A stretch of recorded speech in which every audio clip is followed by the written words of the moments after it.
Why being a victim is the first step to changing your reality.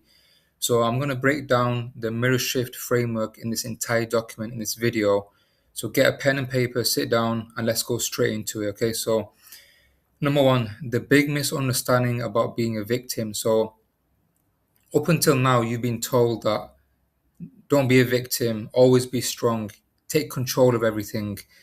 And deep down, hearing that, you might think to yourself, oh, this is something new, let me try it out. But in reality, it's causing so much friction because you're trying to just avoid being a victim. You're not accepting it, you're just trying to avoid it. The more you avoid it, the more you get stuck into that being a victim. And yeah, you try to control everything, and then it keeps people stuck. So you must first accept being a victim of reality that you're in before you can change it. And there's nothing wrong. Has been a victim at some point.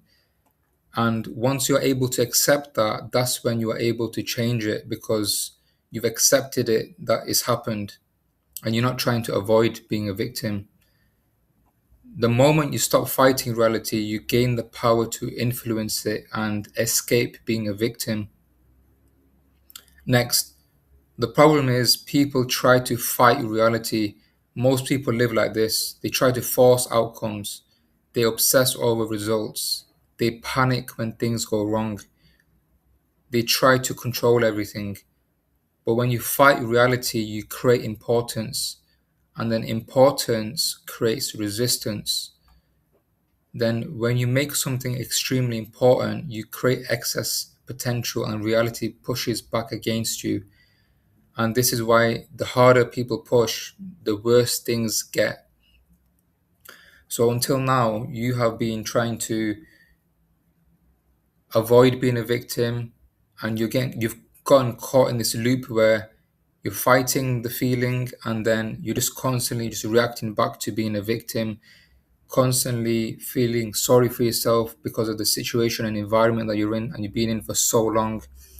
And as a result, you're fighting yourself, your reality, your environment, and you just can't get out of this loop, out of this gigantic, hypnotizing situation that you're in.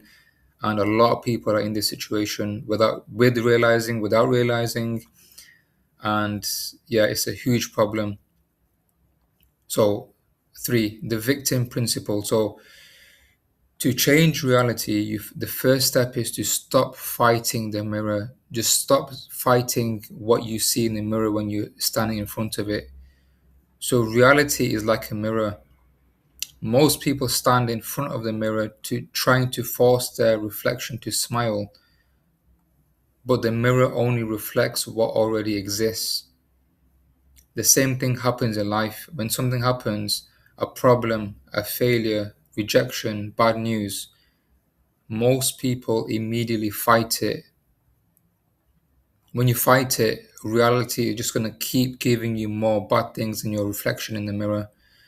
But to avoid that, you first have to accept, just say to yourself, I'm currently experiencing this reality and I accept it.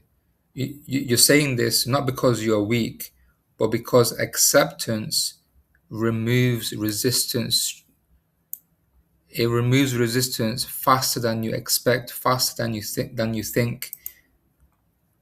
So reality is simply just a mirror that is presenting your thoughts and emotions back to you. And as soon as you make the change is going to happen in the reflection before you know it. And number four, so this is a three-step reality shift process here. So step one, accept the current reality. Stop fighting it as I mentioned before.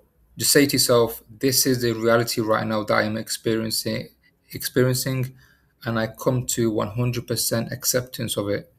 Acceptance will then remove the emotional resistance that you've had for all these months and years. Before you know it, before the when the resistance disappears, reality will change into your favor. This is similar to the law of allowing, which states that things evolve naturally when we stop interfering with the universal flow. Step number two, remove importance. So Most people create suffering by making things too important. For example, I need this job, I need this person, my life depends on this success. But the moment something becomes life or death with the importance that you put on it, you create pressure in reality and reality pushes back. So obviously you hear many people say, oh, do hard work, be obsessed and so on. To a certain extent that is necessary, but you can never operate 24/7 from those feelings and those states, because reality always requires balance. And if you push in one direction extremely hard, you're going to reach resistance and eventually burn out as well. So know deep down that the goal has been achieved, and what you're doing now is just staying calm, taking calm action each day. That's it. It's not life or death for you to not be a victim anymore. Lower the importance and think about your goal the same way you would do when you go to the shop to buy a newspaper. When you go to the shop to buy a newspaper, you don't think about the steps you're taking, the door, how you're going to open the door, how you're going to meet the store person. Like, you just go and do it. Calm, relaxed, and neutral. So, step three, move with pure intention. When you move with pure intention, something powerful happens. Once you accept reality, release importance, you're now able to stop fighting the mirror, and reality begins to move towards you. And this is called pure intention. So, pure intention is simply when you are calm, detached, and confident that the goal has already taken place in a version of reality, and you know that it's eventually going to present itself to you in physical reality, but you're not worried about how it's going to happen or the timing. It's already taken place, and you're confident that your actions, emotions, thoughts, and the alignment of your frequency is going to allow reality to present it to you in physical form. So instead of forcing reality, you allow reality to rearrange itself by doing all this. So, five, here is a real life example. So, imagine someone trying to build a business. Imagine you're trying to build a business. So, most people will think like this. So, I have to make money immediately.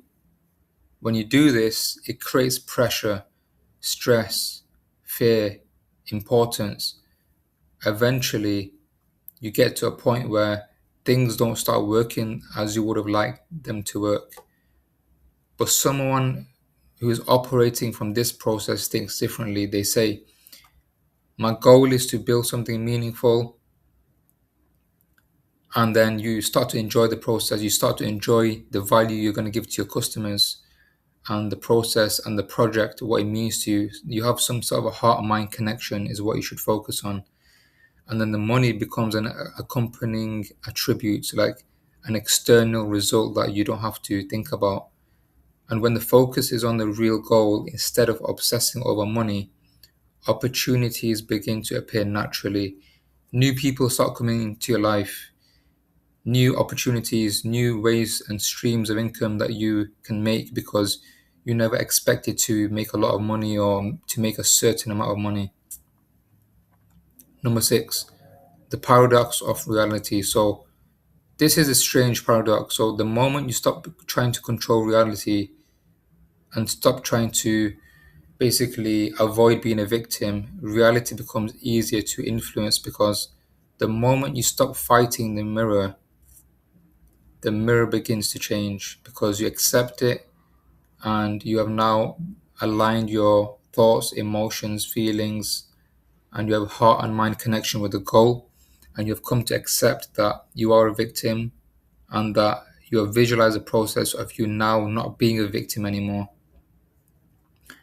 And this is why you must first accept being a victim of the reality you are in right now before you can become the creator of your reality, before you can actually escape being a victim and no longer being a victim and finally becoming the boss of your reality and the creator of your reality. So final thought. So reality doesn't respond to force. If you're trying to just say to yourself, I hate being a victim, or I'm no longer a victim, or this can't happen, you're going to stay stuck in that situation forever.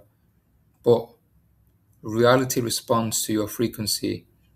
When you stop resisting what is, you stop feeding the negative energy that controls your emotions. You become calm, detached, and focused on your goal.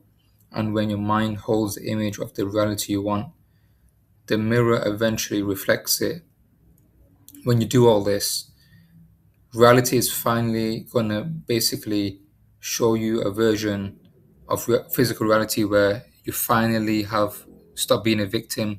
You're now finally the creator of your reality. You're finally now able to start making the money that you want, start meeting the people you want, the business that you want. Things start clicking, but you have to follow this process in order to accept where you are and finally make the change. So if you like the video, leave a comment of what other videos I should make. And I make weekly videos on how to align your frequency to influence your reality. I also do one-to-one coaching as well. If you're interested, send me a DM on social media channels or send me an email. Everything is in the description, and thanks for watching.